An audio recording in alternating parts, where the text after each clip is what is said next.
ചൂടിൽ ആശ്വാസമായി വേനൽ മഴ പെയ്തു തുടങ്ങുന്നു എന്നുള്ളതാണ്. ശ്രീലങ്കൻ തീരത്ത് രൂപപ്പെട്ട ചക്രവാത ചുഴിയുടെ സ്വാധീനത്തിലാണ് സംസ്ഥാനത്ത് മഴ പെയ്തു തുടങ്ങുന്നത്. ഇന്ന് 5 ജില്ലകളിൽ യെല്ലോ അലേർട്ടാണ്. കേരളത്തിൽ അനുഭവപ്പെട്ടുകൊണ്ടിരുന്ന ശക്തമായ ചൂടിനൊരാശ്വാസം എന്നോണം വേനൽ മഴ എത്തിയിരിക്കുകയാണ്. ഇന്ന് കേരളത്തിൽ 5 ജില്ലകളിലായിരുന്നു യെല്ലോ അലർട്ട് പ്രഖ്യാപിച്ചിട്ടുണ്ടായിരുന്നത്. തിരുവനന്തപുരം, കൊല്ലം, കോട്ടയം, പത്തനംതിട്ട, ഇടുക്കി ജില്ലകളിലാണ് ഇന്ന് യെല്ലോ അലർട്ട് ഉള്ളത്.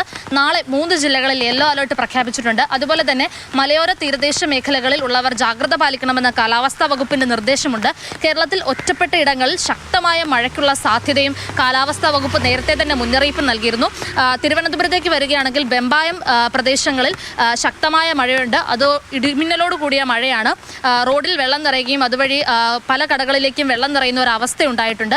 മാത്രമല്ല കേരള ലക്ഷദ്വീപ് തീരങ്ങളിലുള്ളവർ ജാഗ്രത പാലിക്കണം. മത്സ്യബന്ധനത്തിന് പോകുന്നതിൽ ഇന്നും നാളെയും തടസ്സമുണ്ട്. അതുകൊണ്ട് തന്നെ മത്സ്യബന്ധനത്തിന് പോകുന്നവർ ജാഗ്രത പാലിക്കണം, പോകാതിരിക്കുന്നതാകും നല്ലത്.